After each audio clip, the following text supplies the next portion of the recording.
Does it feel like every part of your life is divided? Every scenario, every environment, your church, your school, your work, your friends, left, right, conservative, liberal, religious, secular. It seems you always have to take a side. This is a conversation between a progressive Christian and a conservative atheist who happen to be great friends. Welcome to Living on Common Ground. Do you think if we met today, we would still be friends? I don't know, but we're friends now. A mob is no less a mob because they're with you. Man, so what? We won a few games. And y'all fools think that's something? Man, that ain't nothing, y'all. And you know what else? We ain't nothing either. Yeah, we came together in camp. Cool. But then we're right back here and the world tells us that they don't want us to be together. We fall apart like we ain't a damn bit of nothing, man.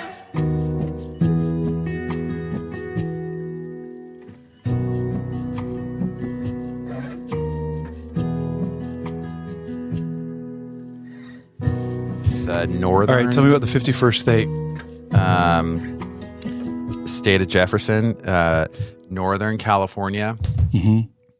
But when people who aren't in Northern California think of Northern California, usually they think of San Francisco and East Bay and Napa and all that, which totally makes sense. That's where the population is. Guilty. But if you just look at a map and like you chopped off the northern third of California, the vast majority of that is all rural, and it's like mountain rural. It's like deep woods kind of backcountry rural. Okay. And it's deeply red. It's a deeply red area of the country, and they are there's been a movement to secede from California at least for the last 35 years. I think it's gone further beyond that. I think it's like the last 50 years, something like that. So is Sacramento part of that area? Yeah. So Sacramento is the very northern tip of the valley. So California is like a big oval-shaped bowl geographically. I know all about it. I've read Steinbeck. Yeah. There you go. Yeah. So Sacramento is like the very northern tip of it. I'm just kidding about the whole, of course I know everything because I've read Steinbeck thing. Yeah, might as well. Just say you do. It's cool. Yeah. So Sacramento doesn't really fall into, Sacramento proper does not fall into, I tripped and fell on my run and killed myself. It's fine. I'm fine. I just need to grow some skin back now. I see that. For those of you who can't see, Lucas is speaking with his hands, and he doesn't have palms anymore. Yeah, it's kind of grody. I forgot about that. This is much better. Anyway, Sacramento proper is not part of state of Jefferson. Absolutely not. But you go just east of that, and you get into Placer County. That's where we're from, and that north, all of that north, that's state of Jefferson, and their flag says it's time for 51. That's like they're saying. Okay. So I just finished watching, Denise and I finished watching a show. Okay, so a few years ago, there was a show called The Men Who Built America. Yeah. And that was really good. That was about the Rockefellers, right? And Vanderbilts. And this like 19th century Yeah, it was the sort of the part of the Industrial Revolution people, the people that made a ton of money during that time. People call that the Gilded Age sometimes. Yes, yep. This one was The Men Who Built America, but it went back to it was the frontiersmen. So it started with Daniel Boone. Yeah. Right? Who's sort of that first part of that first wave. Yeah. Just prior to the Revolutionary War. Yeah. And then ended up fighting in the Revolutionary War on the Western frontier. Right? And then it goes all the way through to what was his name? Kit Carson. And who is his partner? That it was Kit Carson. I don't know Kit Carson. That's a blank spot in my education. Interesting, because he's like, I would imagine he'd be part of California history. Like if you were taking like when I took Ohio history as an elementary kid, there's people that are so important in. Is he Ohio Gold Rush? No, he goes back to pre Mexican American War. Okay, so before California is part of the Union and all that. Yeah, but he's a big part of the reason it becomes. And then the first governor of the state... was that Sutter? No. And it could be I'm thinking of the first senator to the United States Senate from California. Anyway, it was a name that I recognize as his last name because there's an area named after him. Okay. And that was Kit Carson's partner. So Kit was the scout. He knew the territory. And then this other guy who was his partner was like the politician that was sent out. And his whole purpose going out there, because at the time California was part of Mexico. Yeah. And the Mexican government allowed United States, the newly formed United States citizens to live on the land and to farm the land, but they weren't allowed to own the land. Yeah. And so these two went out there because President oh man, come on, Jeff. It was right after Andrew Jackson, the president after Andrew Jackson. Might have been two after him. Anyway, he's the one that actually created made the states all the way from one coast to the other. Anyway, finally fulfilled our destiny. Yeah, the manifest destiny. Are you talking? Okay, so is his partner Fremont? Yes, John Fremont. Yep, John Fremont. And so they went over there with their orders were to not start a war, but to antagonize one, to get one going. Yep. Yeah. And so they would go to bars, they'd go to saloons and stuff like that, and they would start talking about, oh, so you're allowed to farm the land, but you can't own the land, and they ended up riling up like 1,400 men. Yeah, and then they instigate some. And then Fremont sent Kit Carson back to try to go report to the president that they had succeeded in winning California independence. Well, what he didn't realize is that Mexico hadn't mobilized their army yet. And this was all prior to, I think it was prior to the Alamo. Anyway, then the Mexican government sent their army up there, and at the last second, Kit Carson gets back with the Western United States Army. Sure. And they're still greatly outnumbered, but the Mexican army didn't anticipate them coming in from a different way. And they found themselves getting pushed into the coast and had to retreat and ended up giving California. Awesome. Yeah. And so I'm just thinking, I wouldn't be surprised if some of your ancestors, if you're fifth generation, might have been there for some of that, or at least shortly after, maybe after it became a state. Yeah, maybe. Anyway, I don't know much about my ancestors on that side. I know their names and I know where they lived. I don't know a lot about their history. Yeah. You know, it's interesting because what I was thinking of, I'm gonna sound like a real liberal here, which is cool. But when you were talking about the title of the show, "The Men Who Made America," which I have no problem with, you know, I don't find that offensive at all. But when it comes to like pioneering and frontiers, you know, like homesteading and that kind of thing, that is an area that I think like, the women need a lot more. We need a lot more representation in the women who moved, because it was not the real kind of what we think of as Western, like California. A lot of that was the reason the violence was so high is because a lot of the dregs, which are almost always going to be young men who are unattached, right? And so that's why that becomes really dangerous. But the dregs and Methodist Episcopal preachers. Are we just repeating ourselves? I'm sorry. It's just kidding.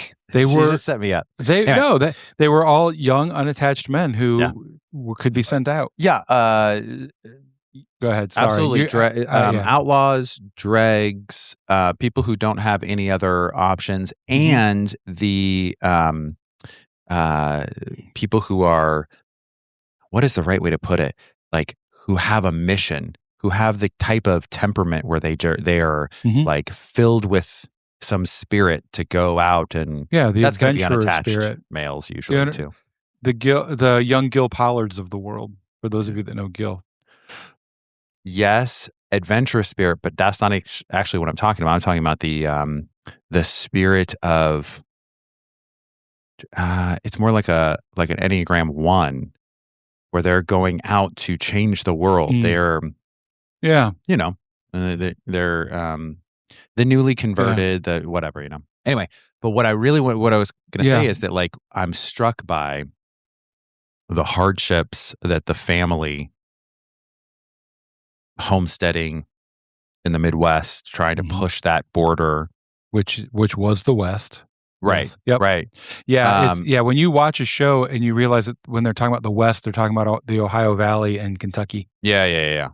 Absolutely. And just, I mean, I do think that is an area that I would like to see. I'd like to learn a lot more about the history of the hardships that the women went through. Because they were, I mean, the men and women would be working side by side to try to. They touched on it a little bit on the show. They talked about Daniel Boone's daughter. And you want to talk about a tough woman. Any frontiers woman is going to be at 14 years old. Nails. There was four of these 14 to 16-year-old girls that got abducted by, I think it was the Creek tribe. And she had the wherewithal to begin to rip off pieces of her dress so that her dad and a party of men would track her. So she could understand I mean, like she understood. Yep. I don't mean that sounds dismissive, but like that they're people of that land, and but anyway, I want to make sure I say this. I don't think that it's inherently, I made the flippant comment that I was going to sound like a liberal. I don't think it's inherently liberal to think that you should be paying attention to the hardships that women are going through, especially in homesteading and that type of thing. Just that, like, when it comes to that kind of thing, I think it's the term representation, and that's kind of a So whatever. This brings up an interesting thing for me that as I'm watching it, because one of the scholars, so it was one of those shows where it's like a docudrama. Do you know what I'm talking about? Where the actors aren't fabulous. They don't do a bad job. But it's being narrated by scholars, and then they show actors. It's a reenactment kind of thing. Yes, which is always interesting to me because like they show the military. I always love those. Like when they're talking about the Revolutionary War and they show like the British military. Historically, British military are going to be extremely fit, mostly young men, right? I mean, like extremely fit.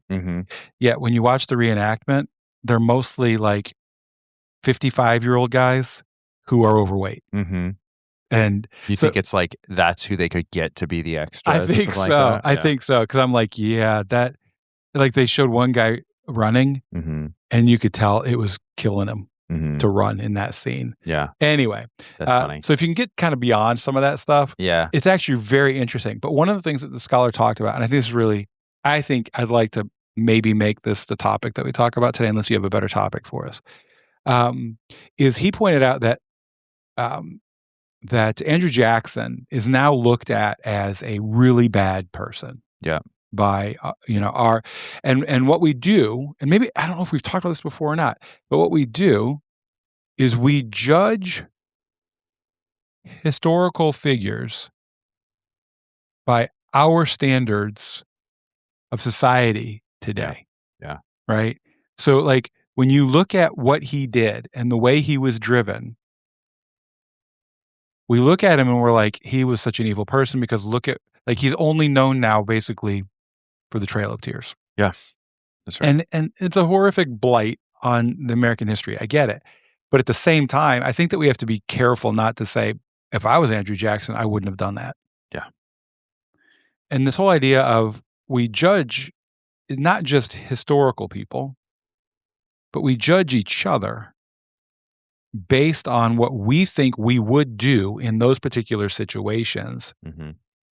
And we always seem to be better than I would even argue we really are. Sure. Right. Like if you ask me, I would always be the martyr. I would always take the high road. I would always be the one to be admired. I would always be the hero. And I think it's really important for us to spend a little bit of time acknowledging the fact that we're not always that person. One of the things I was thinking about this week is, okay, part of our community, the whole thing is love all people, right? And there's this, like, what does that look like? And because we can always dance our way around what it means to love somebody, which is why I kind of tend to lean more towards an idea of help each other flourish. But one of the things I think that we fail to remember is that we think that we are always the one that has to make a sacrifice to love other people. And we lose sight of the fact that there are other people who are having to make a sacrifice to create space for us in their lives. I'm not always lovable. And there are people that strongly would disagree with me on things, and I become the unlovable. Sure. So anyway, you just seem to be in all agreement with me. So maybe this is just a great short podcast, and everyone just remember that you're not always the hero and you're not always lovable. I think that I'll just speak for myself. I know I'm not. I'm not most of the time. I mean, Which most is funny, of the time I'm not lovable. But I think a lot of times, and I don't think you do this intentionally, but I think that you are a lot harder judge of yourself than the people that know you would be. Right. Okay. Like I think that, and maybe it's true. Maybe you know yourself better than like, I'm just going to use our relationship as an example. You obviously know yourself better than I know you. Right. But I'm going to tell you that from my perspective, you're not nearly as bad of a person as you seem to think you are. And, but to my point earlier, but maybe the reason you're not is because you're self-aware enough. Well, maybe. And I don't want to get too far into the psychoanalysis because I could go off on a couple of pathways that I think would be not necessary. I don't have to go that far. But I do for myself. I think it's just my temperament. For myself, I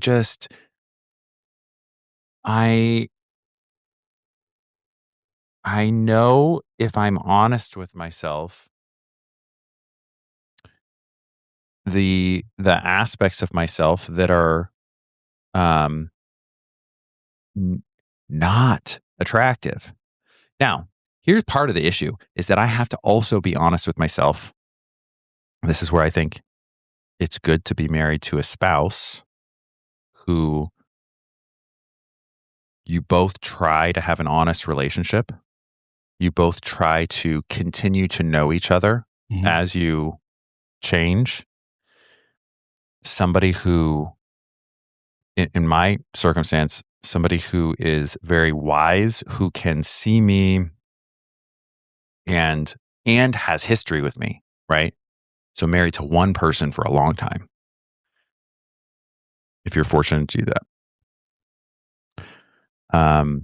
Because I know what Krista would say is it's not honest, Lucas, if you aren't honest about the things that you've grown in, right?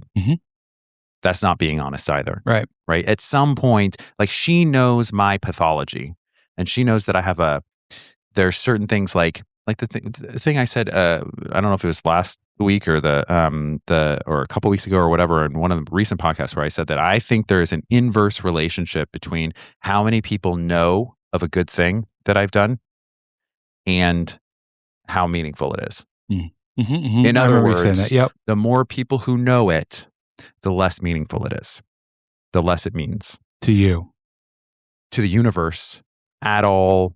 In reality, to existence, to me, to God, whatever you want to say, that the truth of that goodness, the more people that know it, I have a feeling in my gut, the more people that know it, the more enjoyment I'm getting out of that. And the more enjoyment I get out of that, the more I know it's not real. Because it's for my enjoyment. Sure. I know that comes, or Krista would probably say, a lot of that kind of underneath foundational stuff that comes from is, it's 6-year-old Lucas living with this dichotomy of my grandparents' kind of puritanical way of living, the particular personality that my grandma has that is suspicious of all pleasure and enjoyment of life, right? Which I think there's benefit to. But also, is that just because of my time? I don't know. My point being, like, it's good. It's good that I have a wise wife who can walk next to me my whole life and then help point out when I'm doing this kind of thing, right? However, that's kind of the extreme part of it. The other part, the thing that I don't want to just abandon is I want to be honest with myself. And so when I look at history, when I look at other people, I think, yeah, of course, it's unreasonable to expect you to have done any differently. If you had done differently, that would be notable. I'd be impressed. We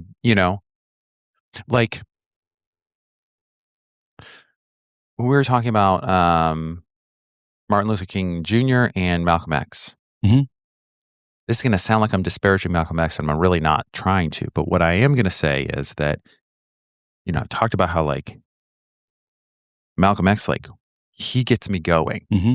I like listening to him. Ballot and the Bullet. The Ballot and the Bullet. I like listening to him. Some people listen to metal while they work out. Lucas listens to the speech, The Ballot and the Bullet. I do, actually. Sometimes. But I also think that he's a representation, and there were a lot of people, Black Panther movement, Black Power movement, who responded in ways that were ultimately destructive, but completely reasonable and understandable and expected as far as I'm concerned. They responded the way I think I would. Martin Luther King Jr. standing on the porch of his bombed out home where his wife and child were in the house when the bomb went off. And they were just lucky enough that they didn't go out to the front porch to investigate the sound before it exploded. And him saying, put your weapons away. This is our moment this is actually an opportunity, essentially, is what he said. I mean, he didn't say that, but this is our opportunity here. But the opportunity will be squandered if we respond the way. There's a part of me that goes, the way you should. It's right. It's just to deal harm in response to harm. That's a balancing of the scales. That's justice. You should. There's a sense in which I really mean that. And when he goes, and we won't, because this is when it actually counts. That's superhuman as far as I'm concerned. That feels superhuman, And so, yeah, I mean, when you talked about Andrew Jackson. Yeah. I mean, there's so much more to him. Actually, I have affection for Andrew Jackson in a way, not because of the Trail of Tears, of course, but because he tried to fight against against a centralized bank. I mean, he wasn't the first. I mean, as far as I can tell, Jefferson was the first trying to fight against a national bank, but Jackson really tried to as well. And so that, I mean, I'm not as familiar with pluses. He gets checks in the plus column as far as I'm concerned. Yeah, I'm familiar with Jefferson's attempts, right? I mean, that's the reason that he hated Hamilton. It's one of the reasons he hated Hamilton. Yeah. The whole federal government versus the state authority thing too. The federal bank in particular is a big deal. Yeah. The bank is a big deal. Yeah. Anyway. So I'm not as familiar with Jackson's, but I do know too that, Jackson, I mean, you got the War of 1812 and the work that he does, the way he's able to lead. There's something about him that he can rally troops, that people are fighting for him. Like, they don't even think about the fact that they're fighting for their country at that point. They're fighting for Andrew Jackson. Yeah. Well, it's hard to also, as far as I'm concerned, it's hard not to kind of like a guy who beats the crap out of somebody who just tried to assassinate him. I mean, it's pretty cool. I didn't realize that he and Davy Crockett had such a cantankerous relationship. I don't know much about that. So you want to hear it? Yeah. Are you interested? Okay. Yeah. So Davy Crockett volunteered to serve under Jackson during the War of 1812. Okay. As a scout. Because he knows the area, right? And so he volunteers. He goes down and he witnesses a massacre that by the way, I really noticed this too while we were watching it. If the Americans slaughtered a tribe of natives, came in and slaughtered them, it was called the Battle of. Mm-hmm. If it was the natives that came in and slaughtered Americans, it was called the massacre. That's interesting. Are those official titles? Yeah. They're official titles. So that's okay. I was going to say, because I thought my mind went exactly the opposite. I thought you were going to say exactly the opposite, but it must be because these were all named at the time. Yeah. Yeah. And the United States wins. We didn't and so they get to name them. Yeah, but we didn't have, exactly. But we didn't have the same sentiment that we have today. Right. Where today, if somebody was naming them, they would Battle of, or it'd be them. They'd all just be called massacres. Maybe or it would be flipped. That's true too, because we do have we have really sort of learned even beyond. I think when we look at ourselves as a nation, some of us, not all of us. I mean, we're getting further and further apart from each other. But there seems to be a tendency to have even gone beyond self-deprecation to self-loathing. Absolutely. Yeah. And so Tom Holland would say that comes from our Christian roots, actually. Interesting. Yeah. Anyway. So anyway, he volunteers, but then apparently Davy Crockett was actually kind of a decent human being. Okay. And he saw this massacre, and of course it was called the Battle of, but he saw them, and he and a few of his friends, the scouts, were like, we're out. And Jackson sent troops to stop them. And they were like, we thought it was we thought we were the volunteers. And he was like, get back to camp. And they're like, it's a volunteer. And he was like, no, it's not. And they had guns on them. And so Crockett told his men to stand down, and they returned.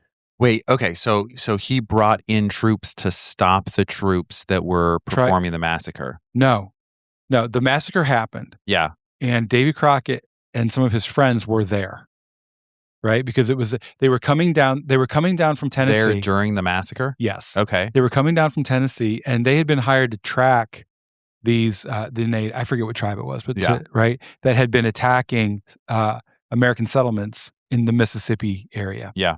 And so Jackson volunteers, they come down. This is all prior to, like, just before the War of 1812. So this might be like in 1810 or something like that. Okay.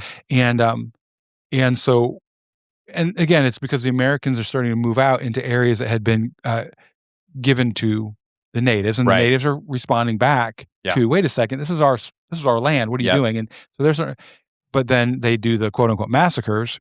And so then federal troops are sent out, and Jackson puts together his own army from Tennessee, and the Tennessee Volunteers, right? Yeah. The Tennessee Volunteer Army. And they come down and they hire scouts, and Davy Crockett is one of the scouts. And so they come down, and Crockett and his guys find the village. Okay.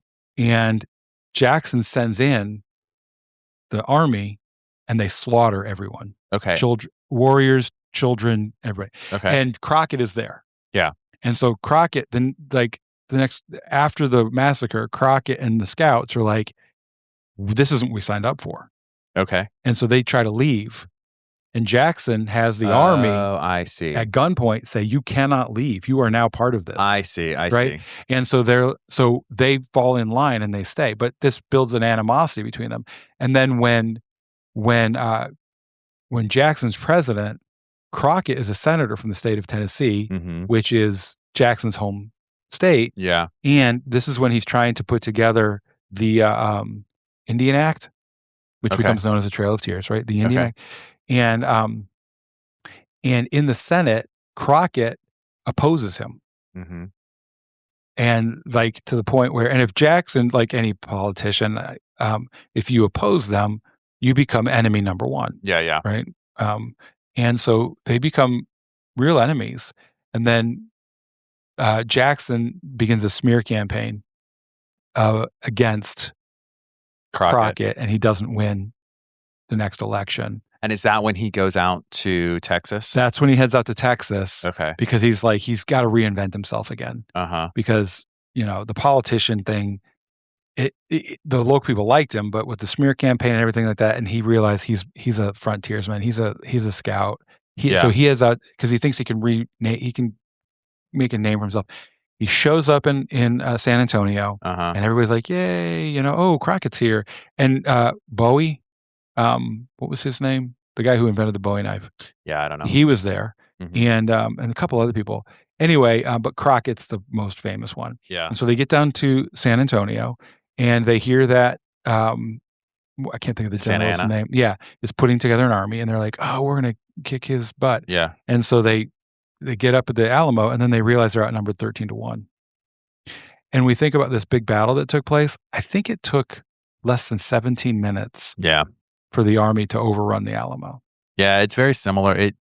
It's very similar in my mind to the story of the 300, the Spartans. Yeah. At Thermopylae, and it's a similar thing where it gets mythologized on purpose, and absolutely Sam Houston gets used. Sam Houston's the one that did that. Yeah, and it's it's cool. I love those heroic last stands. But the heroic last stand can't ever be something that is basically them just taking out a scouting party and moving on, like that. Which is when you look at the history of the Battle of 300, it's kind of like that. It's like it does not really take much. So where are we in this conversation? So we were doing history. We talked about the idea that we judge people in history based on our current way of thinking about the world. But then I mentioned that we do that all the time. And you talked about how you look at things. That principle that you're talking about, judging, do we judge historical figures by whatever? All of my judgments are always based on my values. And I judge other people based on my values, not on theirs. Yeah, of course. And it's that is a really ubiquitous question in historian circles. Not that I'm a member of that, but I hear them talk about it. And I have heard this question ever since I studied history in college. There will be that zeitgeist, that concept that you can't do that. You can't. It's anachronistic to judge someone by today's standards. And there will be the other side that's typically more. This is the thing. This is it's like a purity. It almost feels like a pure position.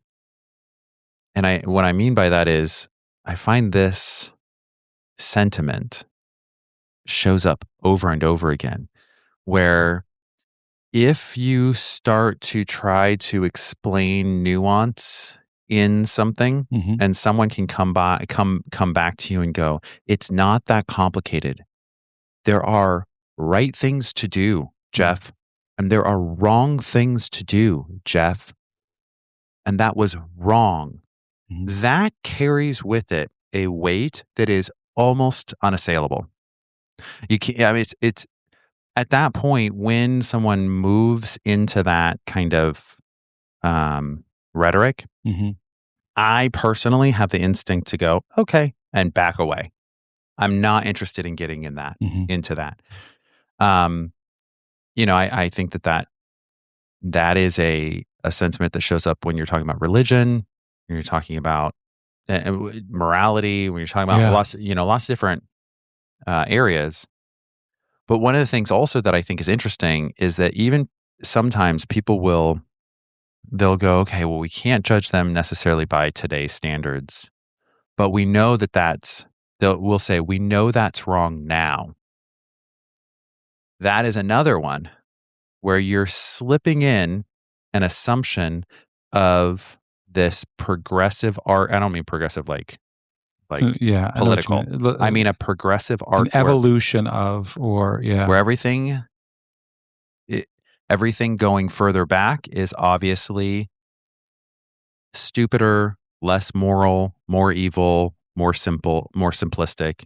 Everything going forward is higher plane. We're more moral, we're more ethical, we know more, obviously, and I'm suspicious of that. I think things ebb and flow. I think we have a different, not necessarily better perspective now. I think that I would definitely not disagree. How's that? Did you like the way I worded that? Yeah, that's pretty good. With there's an ebb and flow. I mean, you don't have to, there's no way you could argue against that, even if you're familiar with just a smidge of history, right? Is that why do they call it the Dark Ages? I think people could argue with anything. Sure. Okay. Whatever. Yeah, I'm tired of arguing. I got to be honest with you. Anyway, that's another thing. But yeah, there's an ebb and flow. We make advances, and then sometimes we rediscover things that people already knew, and then it's interesting because we're shocked when we do that. Mm-hmm. And I was talking to somebody not too long ago, and I said, you do realize Romans knew how to pour concrete underwater? And they're like, what? And it's like, yeah, they did. Romans were super industrial. Absolutely. There were stories of people would mention, they wouldn't have stories about this because they wouldn't think you needed to have a story about that, but they would mention they would be heading toward the mining area in Spain, industrial mines, and smog would hover over these cities, over these mines. It looked like London in the late 19th century. Yeah. Yeah. I mean, there's a reason I still study today, specifically for me, it's Stoic philosophy, because it's brilliant, right? And it's very similar to our culture. But why? It's because the similarity is because of the influence that Stoic philosophy has had on our culture. Yeah, I think that's probably true. Right. I think if you look at what do we call it? Help me out here. You psychoanalyze someone? Yeah, I think that's all straight out of Stoicism myself. I think a lot of the way that we therapy and stuff like that really sort of comes from that philosophical school. Yeah, maybe. Anyway. Well, you'll hear this other thing too, to your original point. You'll hear this other thing too. So I wonder what your reaction to this is. You'll hear, yes, you can't judge people by standards as long as they didn't have the opportunity to know what was better. But if they did have that opportunity, then we can. If, for instance, we can definitely maybe we can't judge a 16th century slave trader by our standards. Maybe we can't do that. But we can definitely judge an early 19th century slaveholder by our standards because there were abolitionists. So they had an opportunity to know what was better. Yeah. Therefore, we can definitely judge them. I think with that, you just have to look at how slow culture shifts take place. Just because there's a spark of a thought doesn't mean that everyone is convinced by that thought. Even if 100 years later, 200 years later, it now has become the norm. At the time, it's suspect. Any new thought is suspect until it becomes the norm or it disappears, right? So I think that we have to be very careful to go back and judge. I will say this, though, that I am one of those people and that does believe that we're moving towards something. And for me, it's a widening of categories. We're moving towards a more global tribalism than the individual.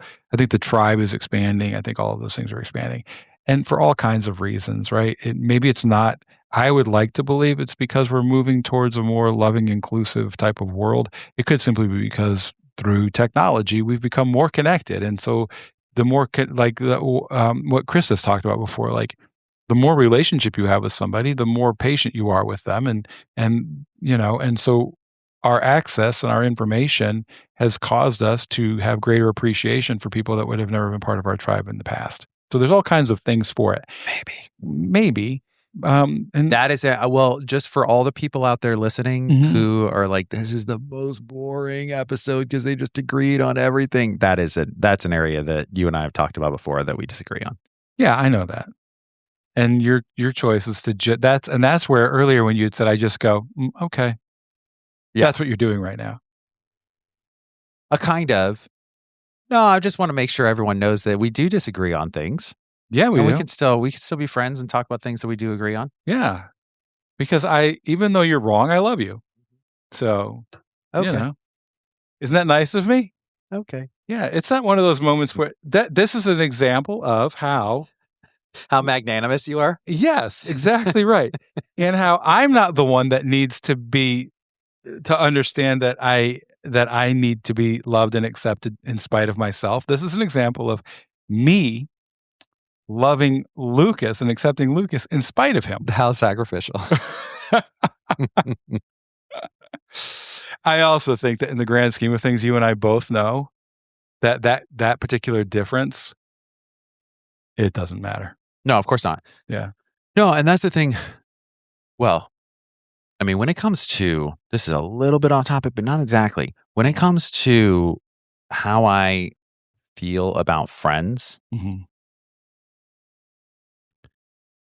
I've heard Derek Cooper talk about this too.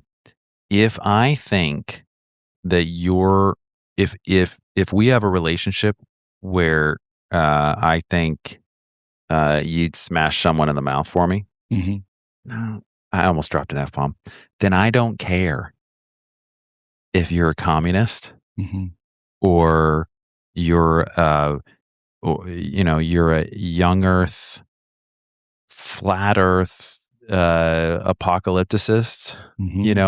I don't care. I'm trying to think of I'm just trying to think of something that is completely different from me, right? Why would that matter?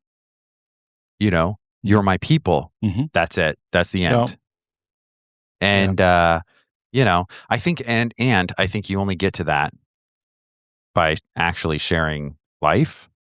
You never get to that by comparing litmus tests and seeing if you fall on the same side of the ledger enough. I think that kind of connection only comes from having a beer with someone or, not, whatever, having dinner and spending lots of time talking about the things that actually matter, your family, your fears, that kind of stuff. Yeah. Cause what I was going to say is, to me, what causes a friendship? Yes. I do like to know that this person has my back no matter what. Right. And I feel that way about we've had that conversation before. Yeah. It's not shared beliefs. It's shared values. Sure. Right. And that could be anything from,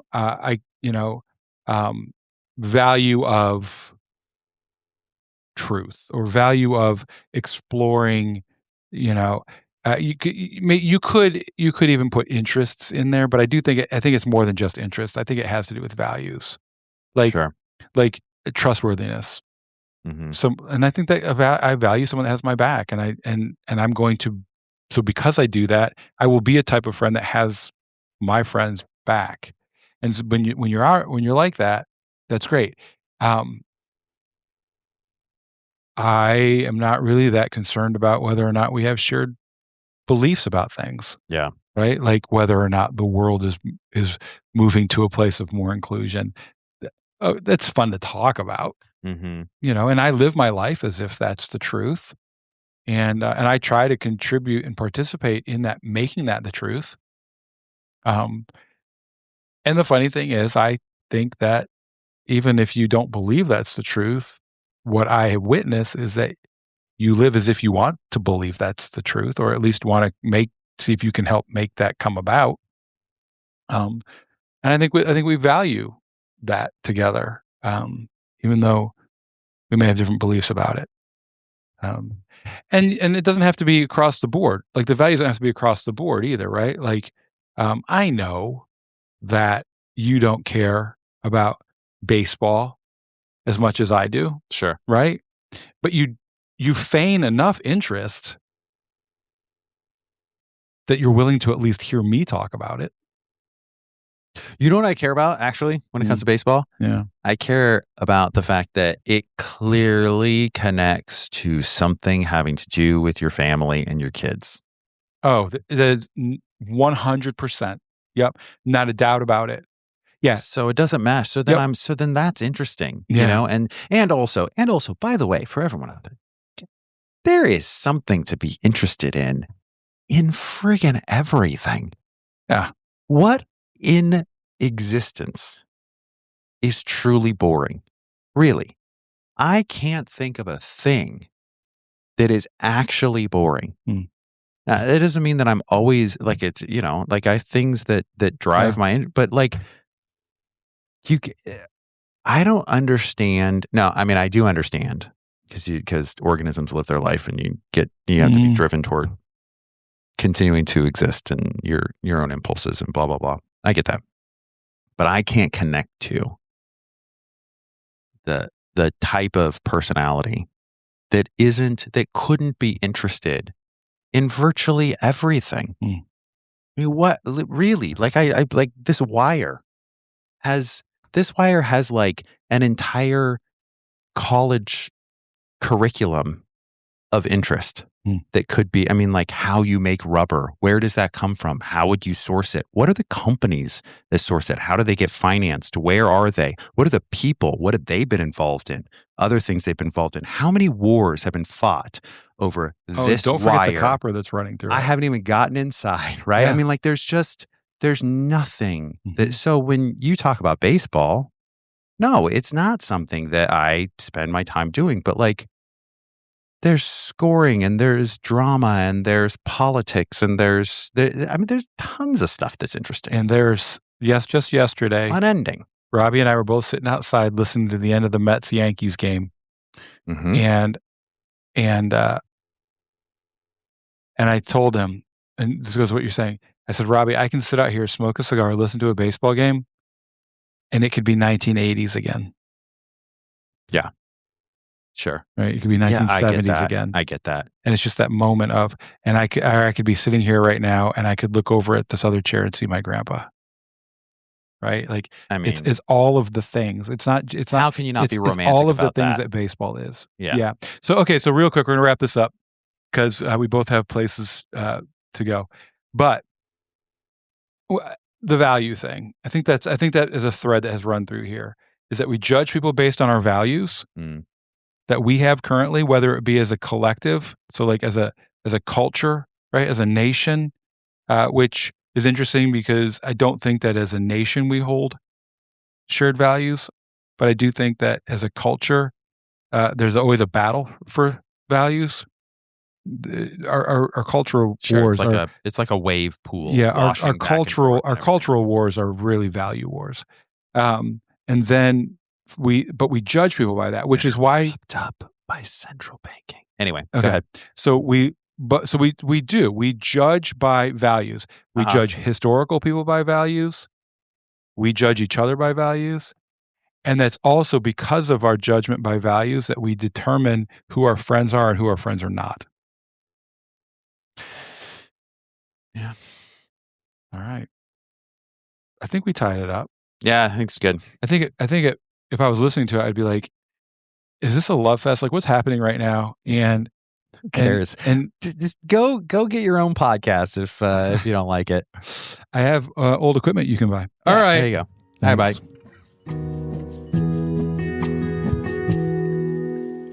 Thank you for listening to Living on Common Ground. Please follow wherever you listen to your podcasts and share it with your friends. You can also find a link to our social in the description. The more people we have living on common ground, the better the world will be.